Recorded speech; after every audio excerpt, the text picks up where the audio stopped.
لا إله إلا الله لا إله إلا الله. Bismillahirrahmanirrahim.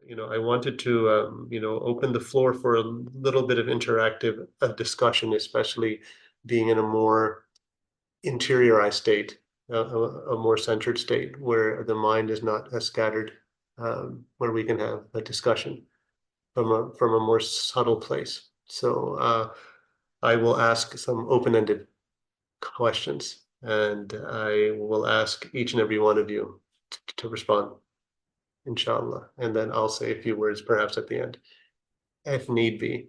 And those who are online, I will also ask you to, if you wish not to respond, just simply say, I wish not to respond, but you have to say it out loud. All right. So the first question is, or statement is, I'll open it up like this, that in the context of the practice of meditation, of spiritual practice, of the Dhikr, we can speak of purposes of meditation. We can speak of attainments of meditation or achievements of meditation. We can also speak of the goals of meditation. In this context, in your experience, but in an essential sense, what would you say is the first essential purpose of meditation? The first essential purpose of meditation practice? Take a moment to consider the question. This is not a trick question at all. I'm going to be asking you a series of questions on meditation. So what would you consider if there's a few purposes of meditation practice, what would you consider the first purpose, if there's a few?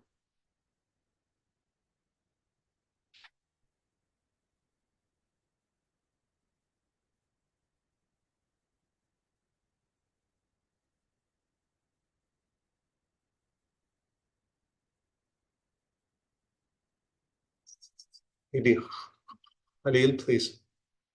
Bismillah. So for me, the journey of meditation, firstly for me, I think the way it started was not by knowing what meditation actually is. But I think once we start kind of practicing it, indulging in it, I think your understanding keeps evolving, your purpose keeps evolving, your goals keep evolving. So like a lot of times when you initiate the process of meditation, like as a beginner, the initial goals might be like peace, like mental relaxation, clarity, improvement, like improving your concentration. I think a lot of times it starts with how it can personally enhance me as a person, or how I can maximize my potential or efficiency in different dimensions of my life. I think that's how it starts initially. But then I think, as you kind of go more deep and deep into it, then you kind of realize it's not about like neither enhancing yourself in a way, and it's not about enhancing your potential.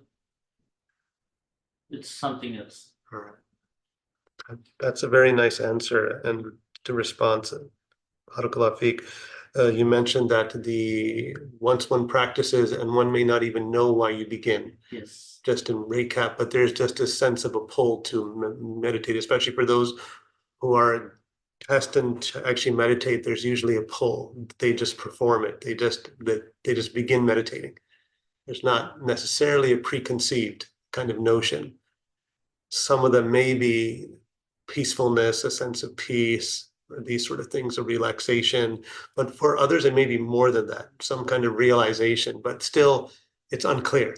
but there's a pull. There's a pull from somewhere that I need to do this, or I'd like to experience this. And I like how you mentioned, Sidi Khalil, that this purpose begins, evolving, or this kind of realization, or this knowledge. And I think this speaks for everyone. You've said it well. I'd like to, for everybody, I'm going to narrow now this question, because I want us to actually learn something that inshallah may help you in your meditation. What you said is entirely sound, and you're right. And this is usually what it is. And so there's reasons why one's awareness or one's understanding evolves, as one meditates. And we might get into that at some point, maybe not for this session, but at some other time. So that's real, and that happens, right? But to narrow the question down, if meditation is a practice of attention, right? Let's work with this, right? And for everyone who's online as well, I'd like you to consider this. If the practice of meditation is the practice of attention, right, of attentiveness, however you want to word that, what would be the first, or what even have you experienced as the first kind of purpose or goal of meditation in this context? Let's go to Sayyida Malika. So I feel like from the meditation that I feel more connected, and I feel presence, especially in my prayers.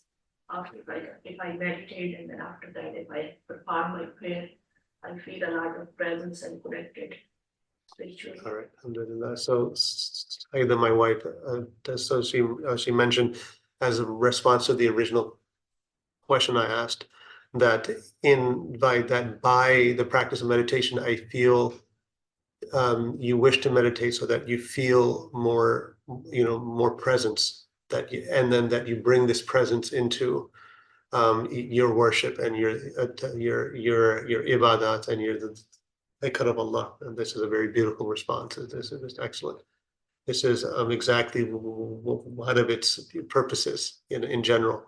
So now specifying that purpose, coming back to now my kind of more specific question I'm asking, that if meditation can be understood as a practice of attention, as an attentiveness, what could you say? What would you consider to be the first goal of this, or a first major step in this process? In your experience, what would you say? I would say that to achieve that presence. Okay, so the first step. So what actually happens in what would be considered a kind of first major, you could say, a discovery or experience that happens when you start like that, when you start practicing meditation? What's the first recurrent experiences that you may encounter? Riyadh? Word I was thinking was just observation. All right, observation. All right, okay. In terms of the essence of meditation, and in this context of attention, when does observation begin happening for you?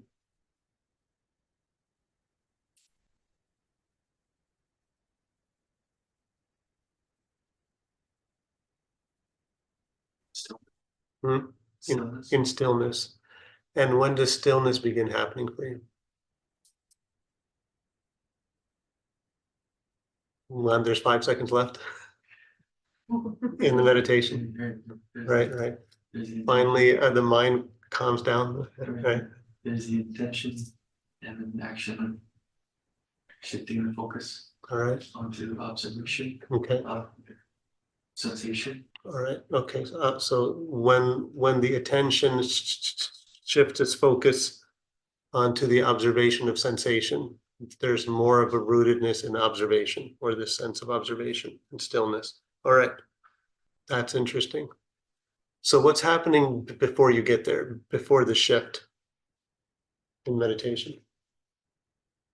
Before you experience that kind of shift, and we can maybe talk about that at some point. But so what's happening right before then, or maybe for a while before then, or just right before then?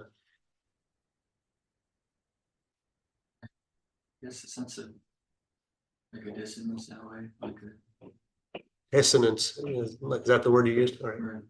all right, okay, all right. A sense of dissonance, which would be kind of the opposite of resonance, right? Kind of, right?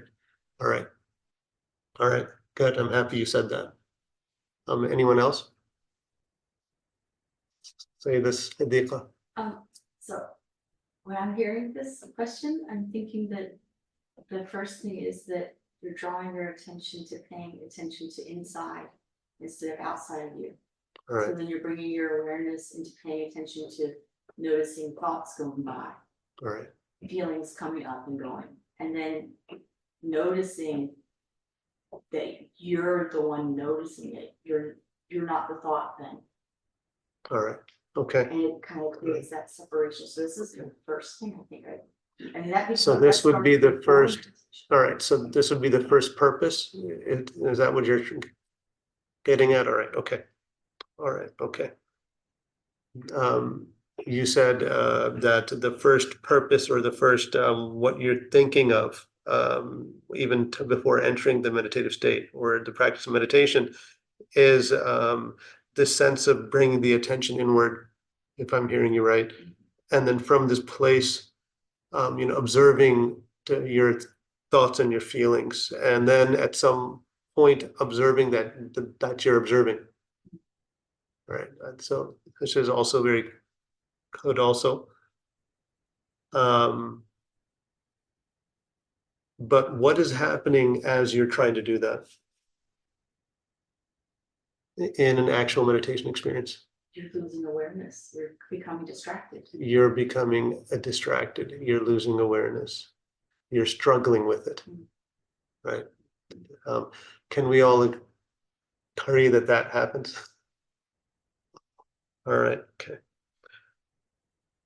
Any more thoughts on that, Sayyidam? So in terms of attention, I'd say the first thing is releasing the attention from first the world around us, Virginia. Mm-hmm.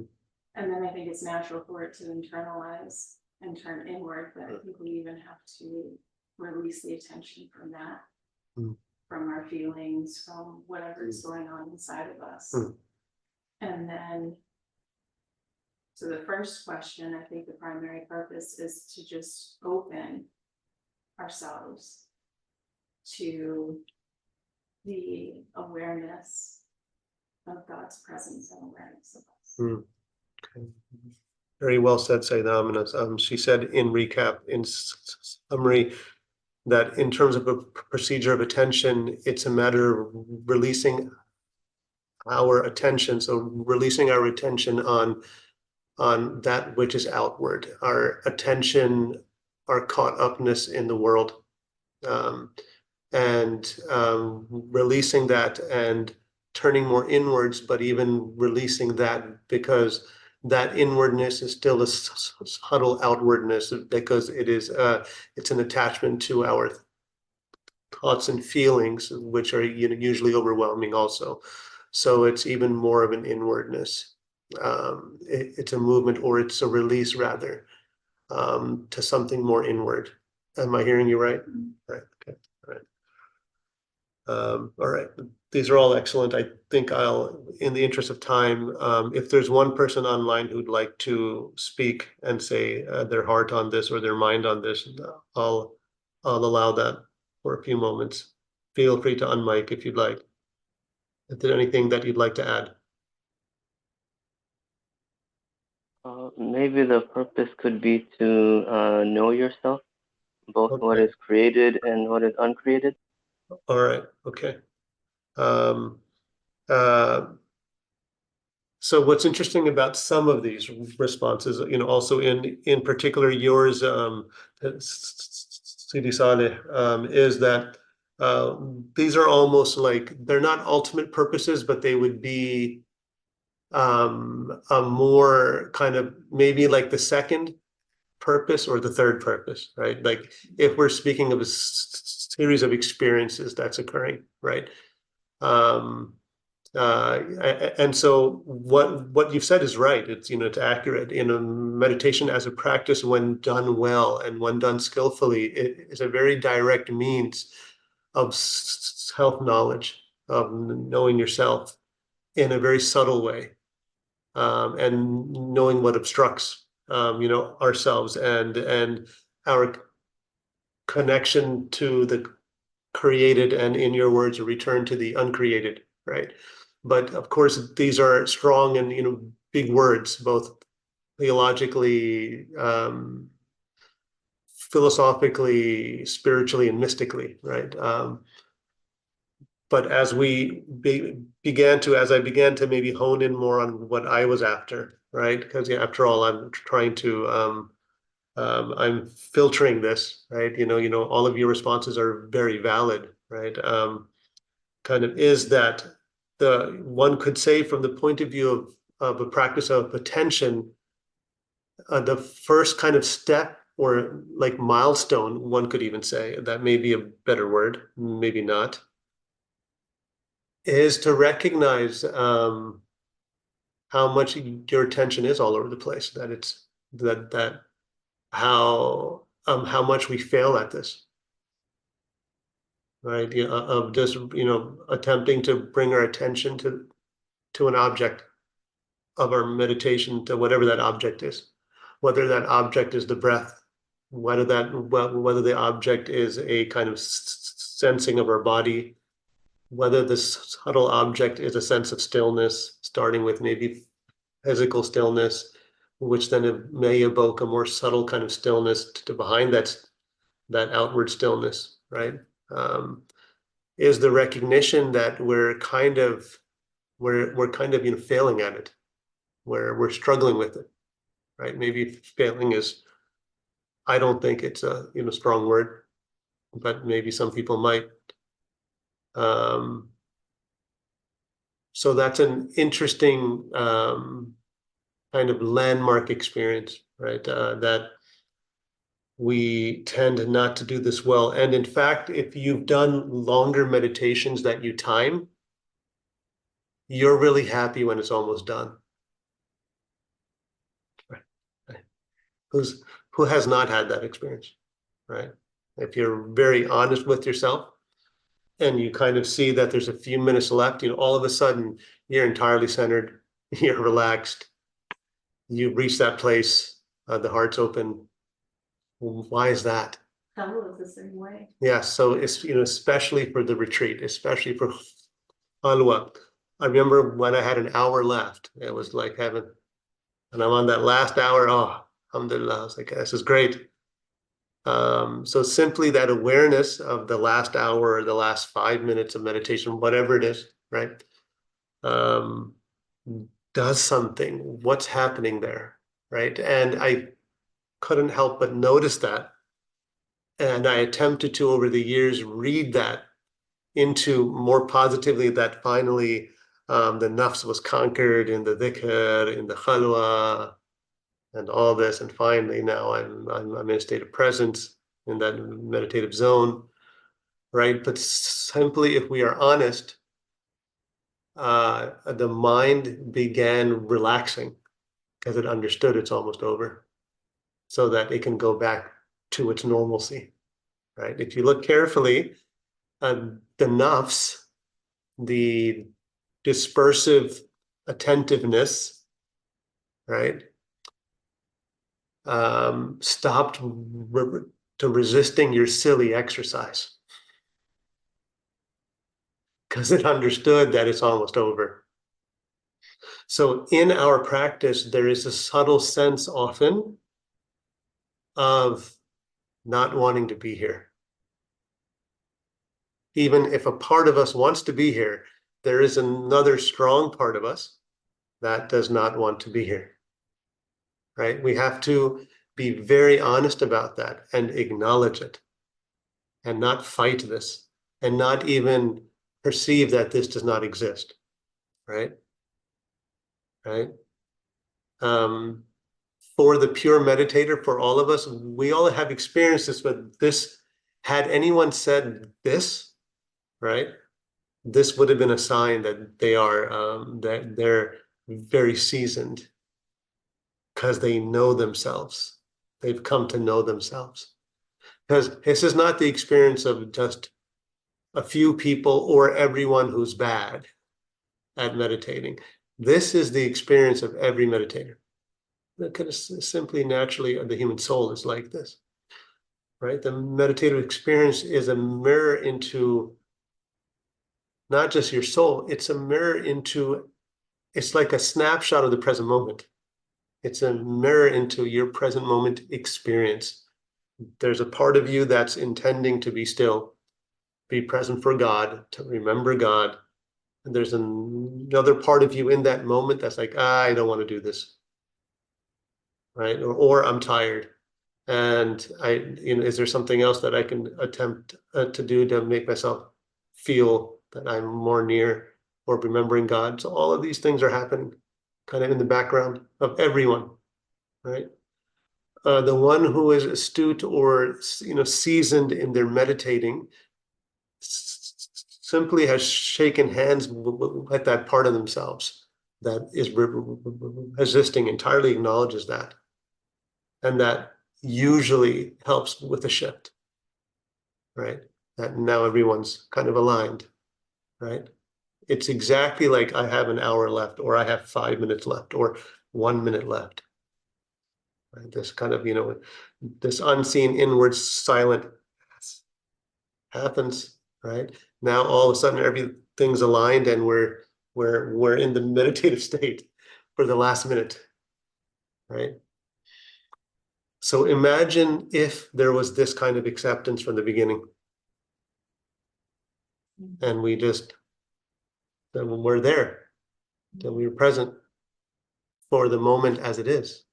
I'm struggling. I've accepted that exactly as it is.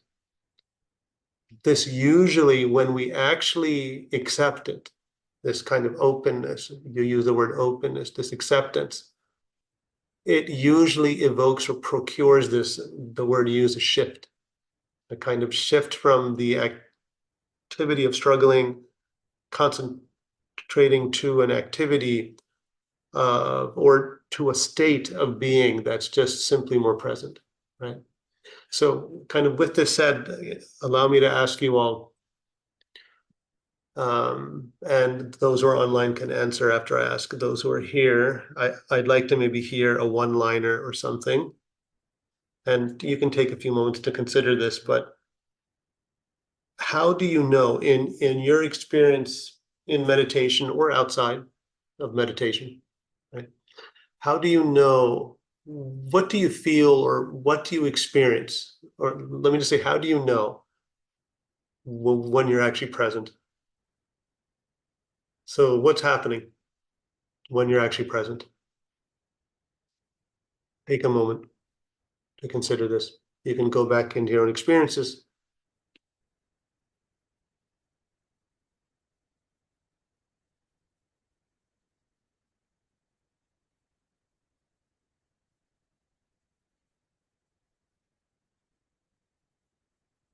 Let's start with maybe people who are online. Is there anyone who'd like to respond to that? So not Sadie Saleh, since he already did, but maybe somebody else. Assalamu alaikum, Sheikh. Alaikum salam. Yeah, I feel like when my mind is feeling very awake and I'm very conscious, but that sense of focus or awakeness is not attached to a thought or a particular thought, but maybe I'm more in my body and present in that way. That's what I associate with it. All right, excellent. That's a nice response. Let me ask you, when you feel fully conscious, right? Describe a little bit more. You kind of did, but describe a little bit more your experience, that current moment experience when you feel much more conscious. Yeah, I mean, I think it's like that silence that you speak of sometimes, that constitutes the backdrop for all sound, whether there's sound or not, right? It's like this, you're with the theater instead of looking at what's on stage like you normally would. I don't know how to All right. approach it without some kind of metaphor, but Yeah, that's a nice. No, I like that. So it's interesting, and I think in your own experience, and thank you for responding.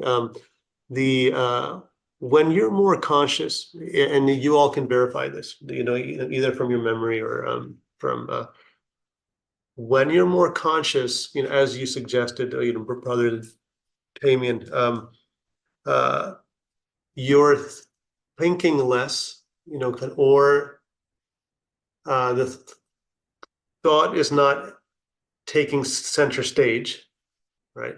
Kind of, to use your words in some other way. And it's just not as heavy, it's not as dense. It may be a bit more transparent if there are any thoughts. But when you're more conscious, everything else seems to start falling away. And there's just simply an awareness of being present. There's a feeling of being present. So there's an awareness to being present. There's also a feeling of being present. Does this sound right? Or am I just making that up? Does that sound right? Right. Okay. So everyone's experienced this, right? Where you can, and so this awareness is not a localized awareness. I mean, it may be a subtly localized awareness, but it's not a concentrated awareness, but it's an awareness that's kind of disentangled from a focusing. You're kind of aware, right? Kind of like I'm doing this. If we're focusing, right? So here's scattered, here's focusing, and then here's kind of aware, right? This kind of stepping back, right?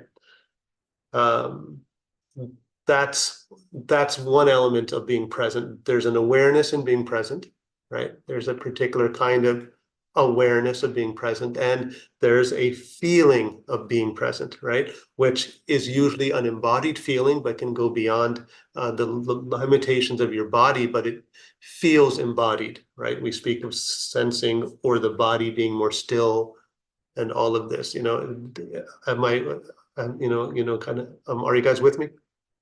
Has anyone not had that experience? For me, it's different. Like for me, it's not about like having like a very high focus or like being like super vigilant. For me, it's more like the way I practice this. I try to empty myself, and then I try to dissolve myself. All right. In the creative, Yes. right? Right. So once I'm dissolved in a way into the creative, then it's no longer about me trying to do anything, me trying to focus anything. Right. Excellent. Good. Because my aim at reaching that state is not about getting anything out of meditation. It's only like waiting for like whatever insights or like whatever inspirations I get. Yes. Yes. Which I'm not seeking. Yeah, so you're just being present. That's it. Yeah. You're simply being present for whatever it's not comes. even like I'm trying to be aware or like conscious. It's just like yes. I'm in a bliss. Yes. And I think we're more or less saying the same thing. When you're present, there's an awareness. So I said not necessarily a focus, right? I'm not even talking about hyper focus. An awareness is not a hyper focus, right? It's a global sense of being. So it's more like me just emptying myself totally to the point where I am not there anymore. Yes. And when you're not, it's not like you're like a black kind of dot. It's not like that. Yes. You're just emptied. So there's a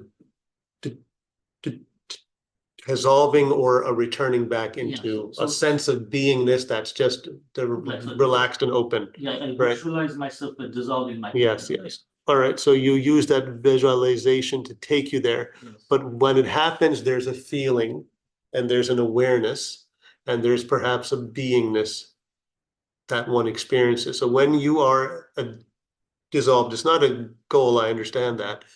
But when you experience that, right, that sense of nothingness, if you want to even call it that, you can call it that, has a feeling, has an awareness, has a sense of beingness, right? So, an emptiness, right? Sometimes the word emptiness is used, right? In this experiential sense. Sometimes silence is used, sometimes a sense of pure beingness. It's pure because it's no longer filtered by a person who is thinking of something, right? Or is or overwhelmed by an emotional state.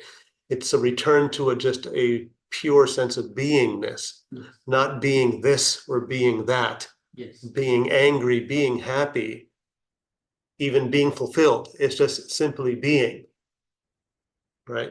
We're kind of like, so there's like a return and a letting go of things so that there's just a dissolving back to what is, right?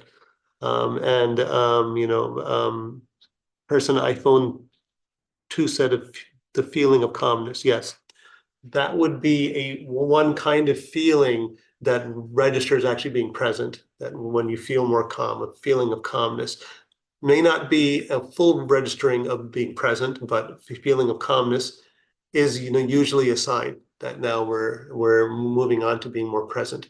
Because usually when the body has a feeling of calmness, or if you want to take the body sensing out, the feeling of calmness is usually when the mind has slowed down, or we have a sense of the mind slowing down, and it's no longer attaching itself to things, right? To identifying. It's just finally become more empty, more clear. All those things are happening to mind, if you want, but there's a return to a sense of beingness. That's really a return to the heart, right? Now, although I had this open-ended, I'm asking myself, where am I trying to go with this? Thank you, Sister Emily. Thank you for joining us. Happy to see you here. This sense of calmness that you mentioned, that's usually a first stage of just feeling more relaxed because you're actually out of your mind. Like, not you're out of your mind like you're crazy, but you're out of your mind. You've come out of your mind to kind of settle or relax into something else which is like you're almost at simply just being present, right? This experience of being present. In this context, I would say that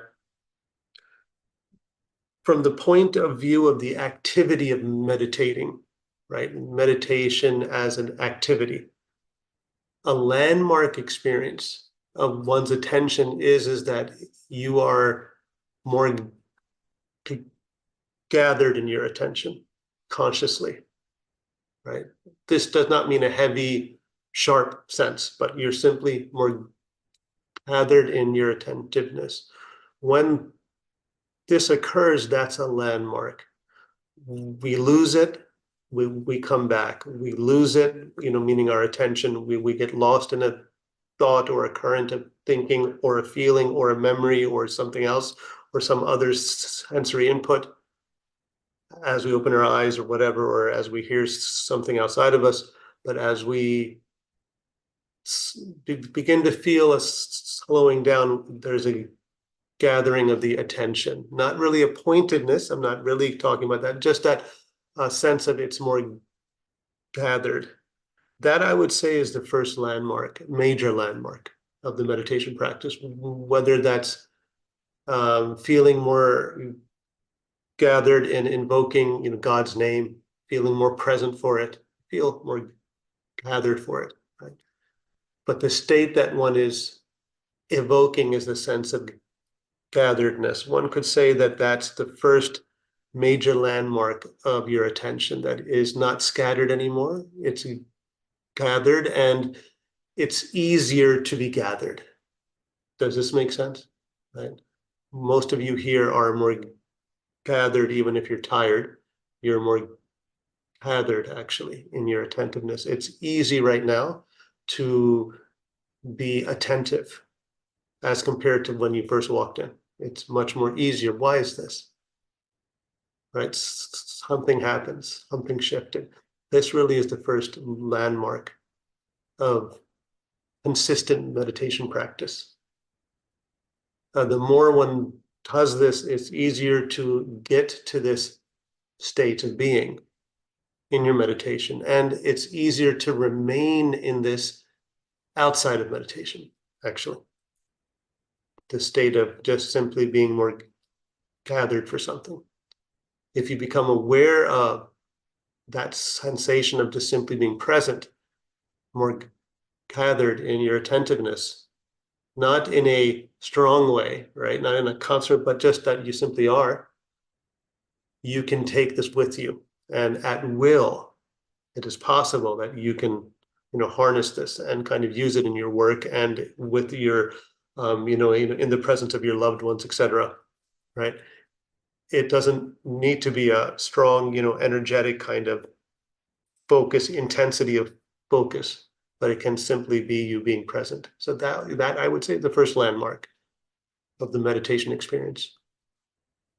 If you have in your meditation experience, now I'm going to come back to just simply meditating in your experience for those who may be more kind of seasoned. There's another landmark after this that occurs.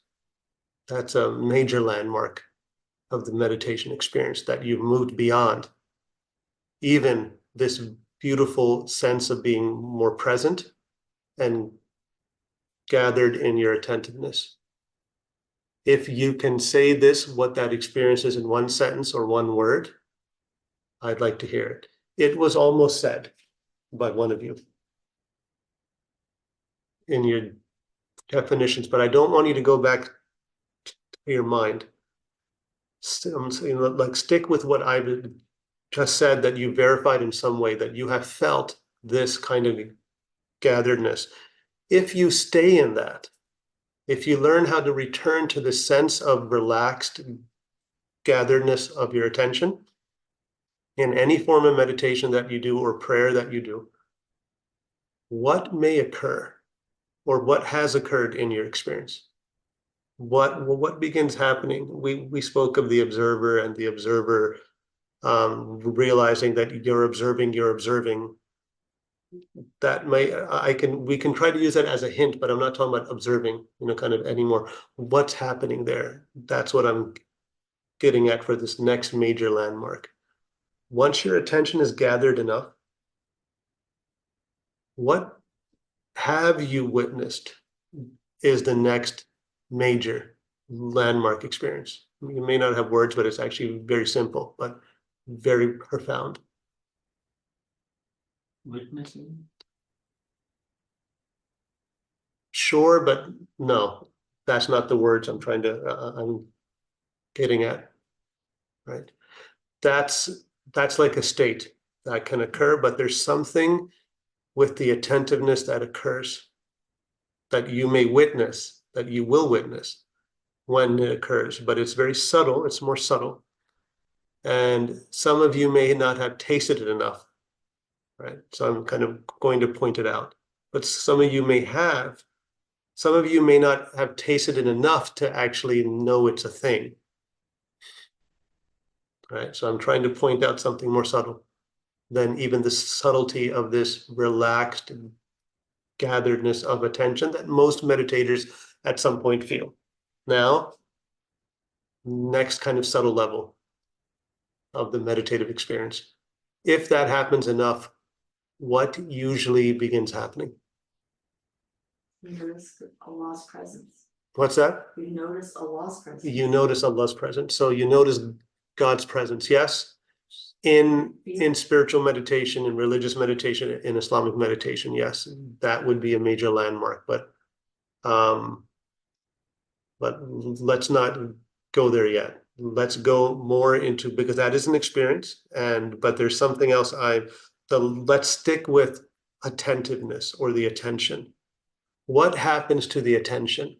In other words, kind of after it settles in your experience of being more gathered in a relaxed, gathered and open sense, what begins happening? The disconnect. Okay, explain a little bit more. Disconnect is what you said, but I'd want to hear where you're going with that. Hard to find the words. All right, okay, sure. All right. It's like being in a void. Okay, it's like being in a void in this experience of disconnect. All right, okay. But not really. But not really. really. Yes, I know what you mean. I like these yes and no answers at the same time. Yes. Okay, let me try to steer this a little bit, right? Okay. If the directionality of your attention when you began meditation was like this, so now kind of watch my hands, right? All right, you got it, but I'm going to do the thing because now you understood where I'm trying to go. If the attention was scattered like this,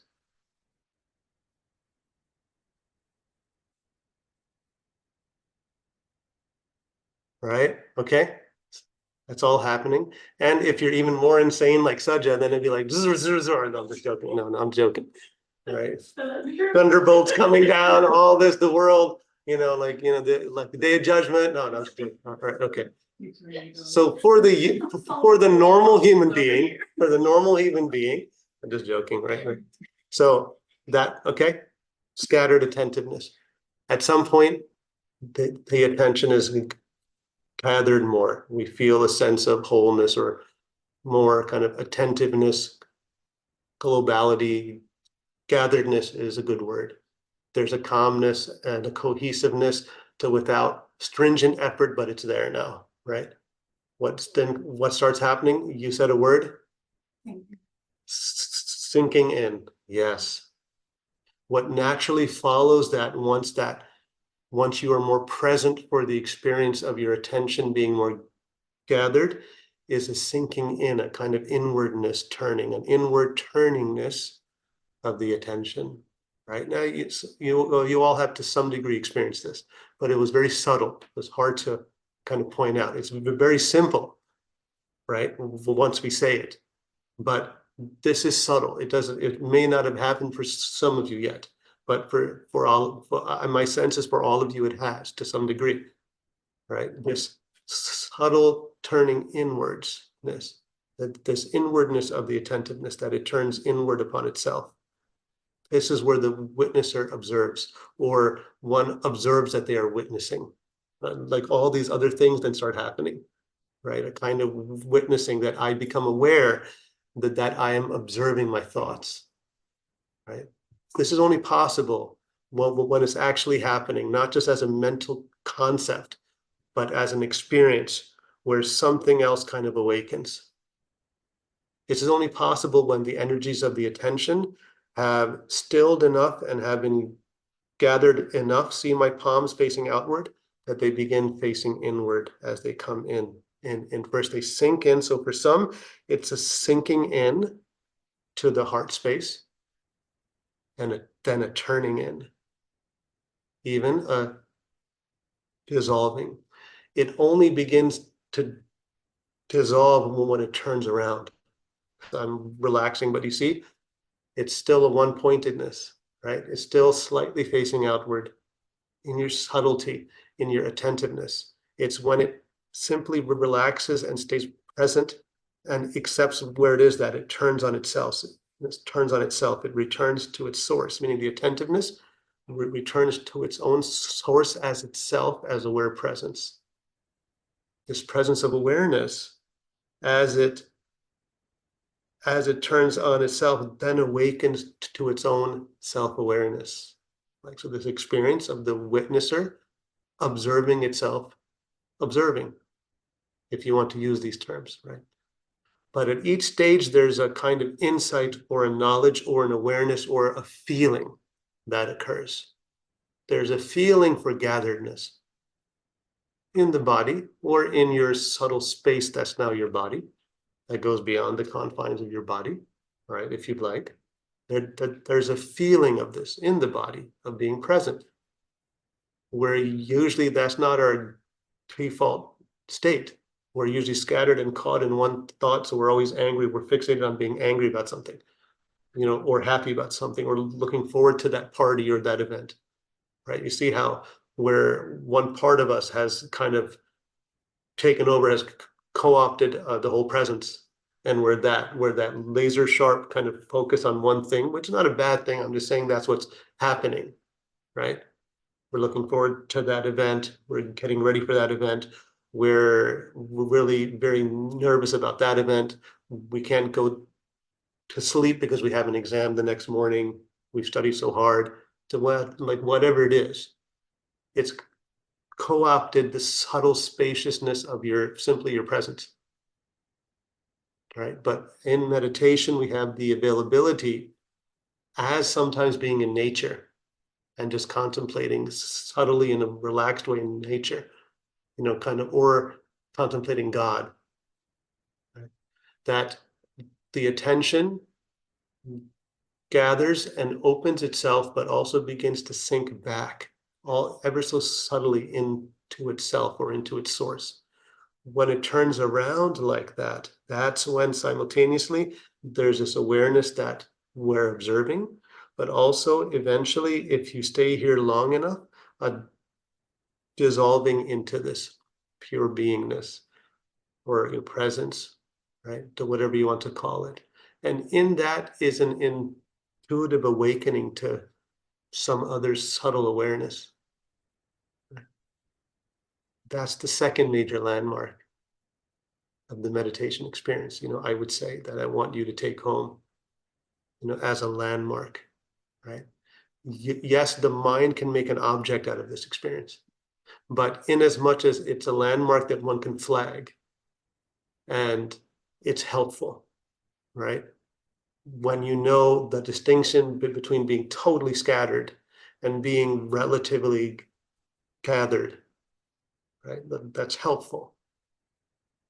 And then also knowing the distinction between being almost entirely gathered and sunk more inwards and turned upon yourself, turning the attention upon naturally upon the pure subject, because you can't force this, it just happens. When you try to force it, it doesn't happen, right? Unless you have sat there enough that at will you can go there without meditation. At will you can go there by God's permission, by His grace, that one can just simply come back to that place of awareness, of presence, of the presence of the heart, of the spiritual heart.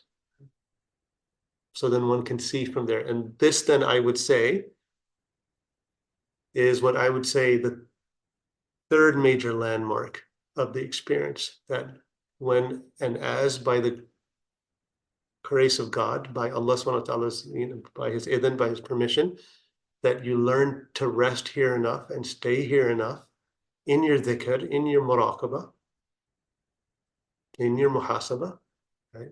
In your dhikr and your muraqaba in particular, as you learn to rest here enough and taste this and awaken the intuitions and feelings, intuitive knowings and intuitive feelings that occur here, the next major landmark of the meditation experience is that you discover that that's what you really are.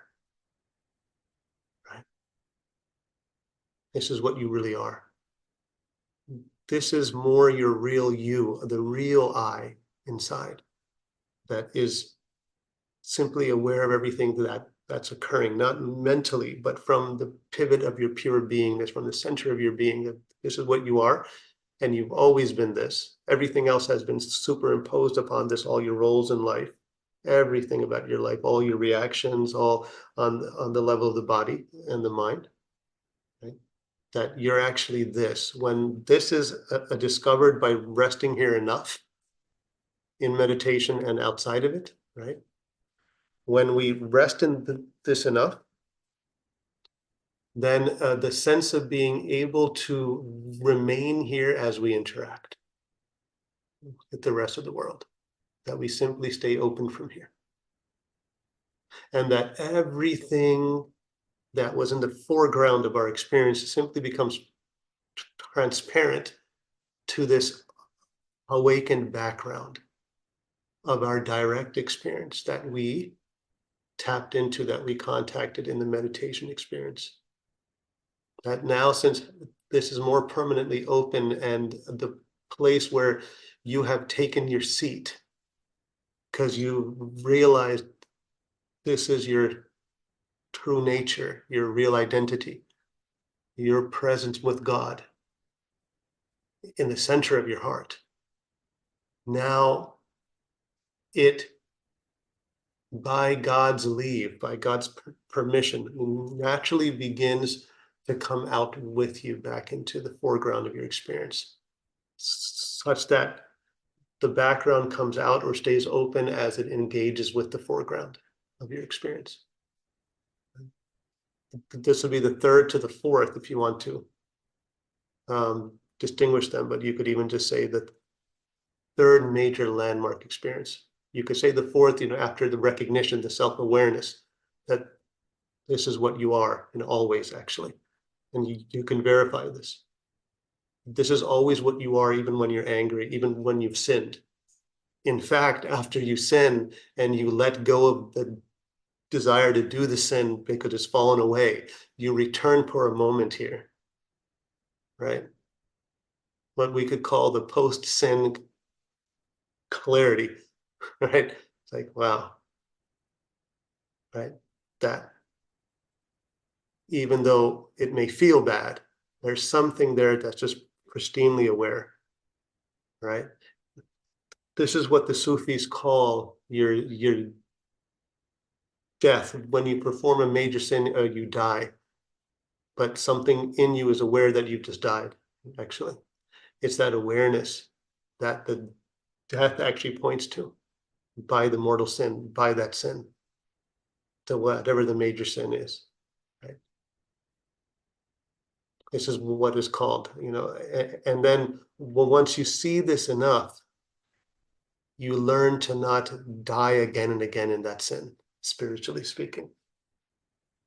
You learn to remain in your spiritual presence without your consciousness having been sacrificed kind of at the altar of the sin for you to realize kind of what you are in God, right?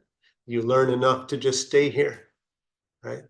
Or in your observation, if you've awakened this inner sense of this inwardness, I like to call this the attention turning in and sinking in, inwardness. It's not an inwardness where you're attending to just your thoughts or your feelings. That's a psychological inwardness, but I mean a spiritual inwardness, a contemplative inwardness. Once we are here, right, then we can come out with that inwardness. Where we become simply, we become, our inward merges with the outward. Let me come back to this point. And so this, you could say, is the fourth landmark experience. And what I've just described through the meditation experience as landmarks, are really the spiritual journeys of the human soul also in some way, as I teach them, but especially for the practice of meditation, I would recommend that you be open to sensing or tasting of the attitude that evokes this in any practice, whether that's your body sensing, whether that's qigong or just taking a walk, being more present in your body and the sensations from the feet to the whole body as you walk, right? Recognizing the silence in you or around you in nature as you nature gaze or as you walk in nature. Whatever you do, cultivating a sense of when you feel more gathered, when you feel or experience or become aware that your attention has turned inwards and has sunk into your heart. The experience or the awareness of when that inwardness awakens to a recognition that this is my real nature. And I guess, your dear number 4, that this recognition then allows you to be yourself from your heart as you engage with all of life experiences, right? And believe it or not, if you've meditated even somewhat well, you've touched for a split second all of these things. Right? If you do a 10-minute meditation, a 15-minute, a 20-minute, you would have to some degree concentrated yourself and gathered yourself. And maybe perhaps to some degree, on not on every day, but you might have felt an experience of turning inwards where you awaken to the insight or a feeling that you're observing yourself, or you are observing the one who's observing their thoughts, or you're looking at, you're witnessing the one who's meditating, you, but from inside, from taking a step back and just simply like naturally just observing that you've been meditating, right? Something else is happening there. Right. These can all be pointers in your experience to this inwardness. Then recognizing that that is more you than the persona or your image of you, or what you perceive, kind of others imagine of you. That you're actually this thing when you return and you dissolve, and you're absolutely none of these outward things.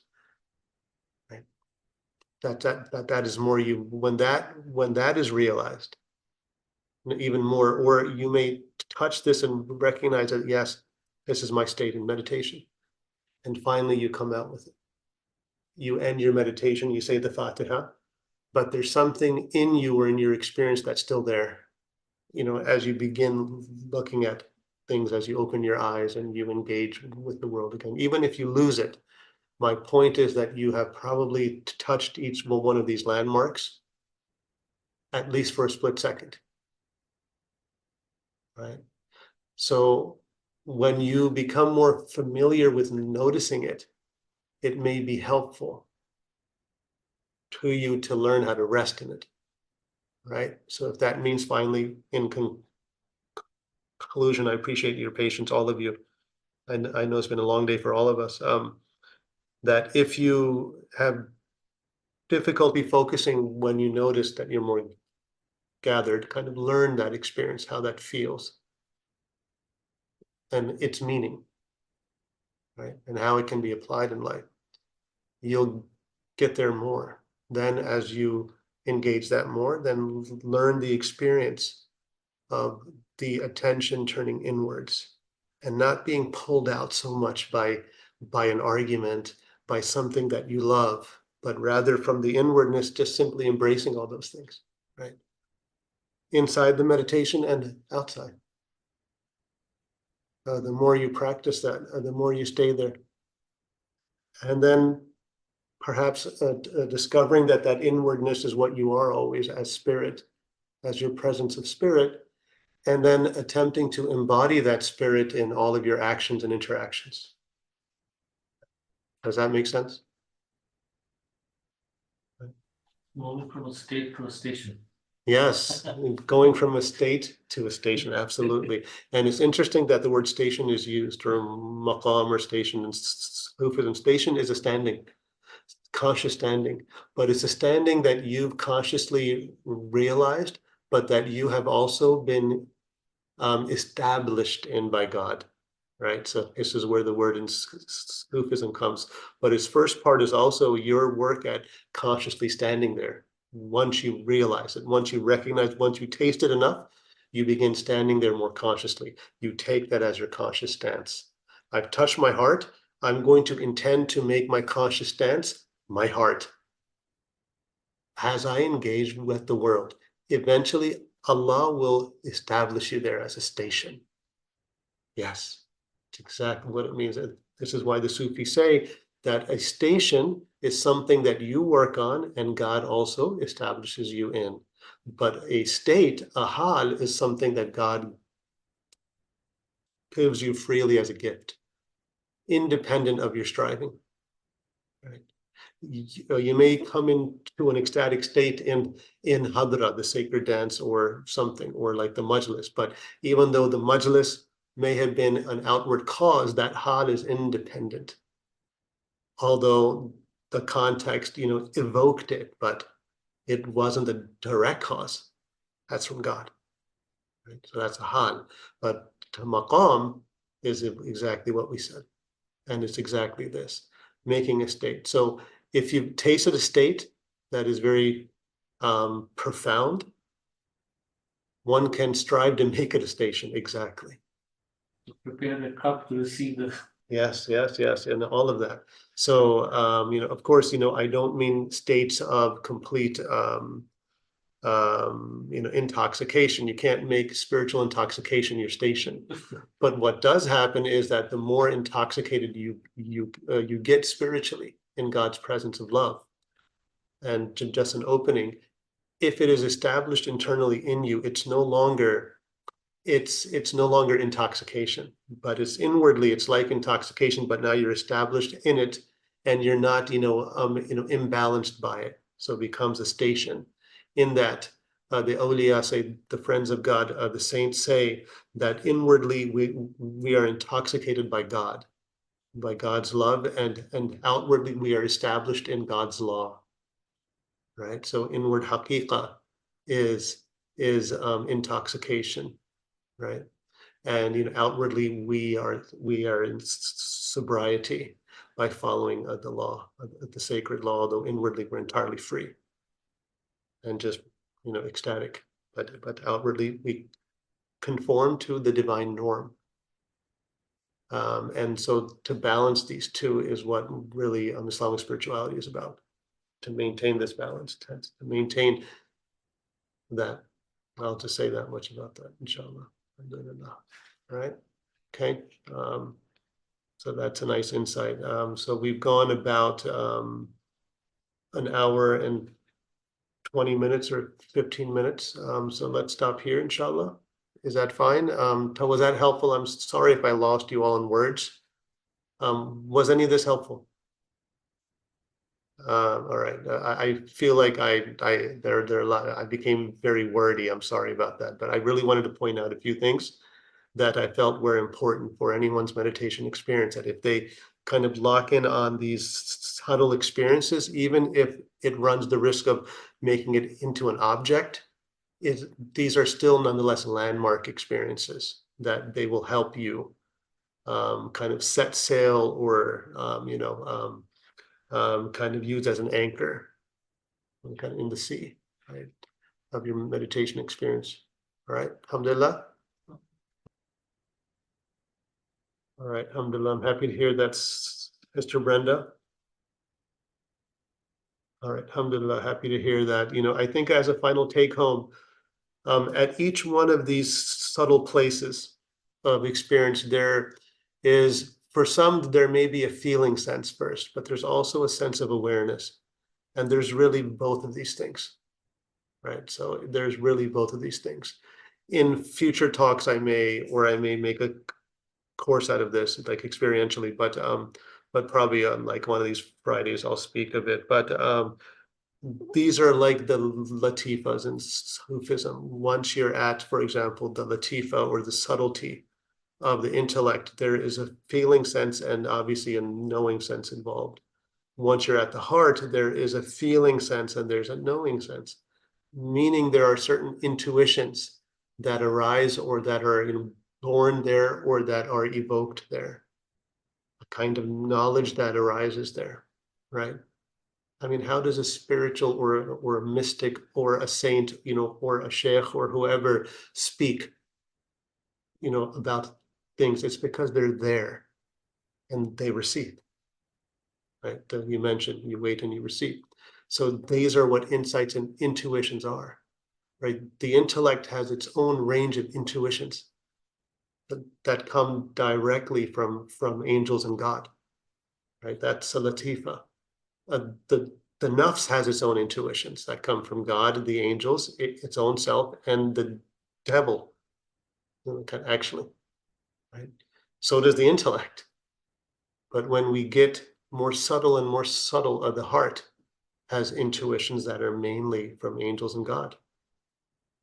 And the secret, not even angels are there. These are intuitions from God. So there's a feeling from God and there's an intuition from God, actually. So So I want to, so just as a recommendation, it's important to feel or to have this sense that there's a feeling involved, and there's also an intuitive, so there's an intuitive feeling and an intuitive awareness. One could also add an intuitive kind of attitude, right? If we combine these two, that occurs at each one of these kind of points of even gatheredness, inwardness, self-realization, and openness. If we were to make these 4 landmarks, the spiritual meditation or spiritual meditative experience. Then we'll end there, inshallah. Subhanakallahumma wa bihamdik. Nashhadu an la ilaha illa ant. Nastaghfiruka wa natubu ilayk. Bismillahirrahmanirrahim. Al-asr. إن الإنسان لفي خسر إلا الذين آمنوا وعملوا الصالحات وتواصوا بالحق وتواصوا بالصبر والسلام عليكم ورحمة الله وبركاته. لا إله إلا الله لا إله إلا الله لا إله إلا الله لا إله إلا الله لا إله إلا الله لا إله إلا الله لا إله